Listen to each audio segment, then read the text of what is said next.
عارف انا هعمل ايه لما اتجوز؟ هتعمل ايه؟ هعمل ايه بص، ولا خدام ولا اي حاجه. انا هصحى لها الصبح العروسه ورا لا اغسل لها مواعين واخلي الشقه قشطه.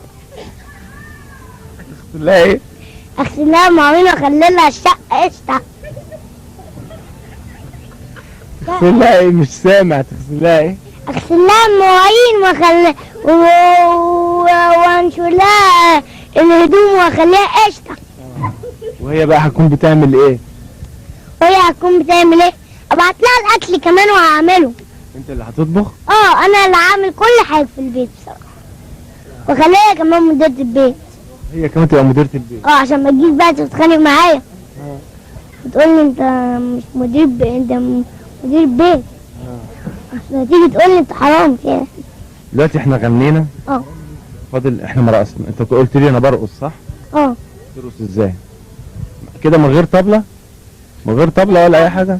او ما انا ممكن اطبل لك يعني. ماشي. على اغنية ايه طيب؟ على اغنية ايه؟ لا قدر السيف. هي ايه؟ اشهد. بس تغنيها معايا. يلا. اشهد ان لا امرأة مكنت الله.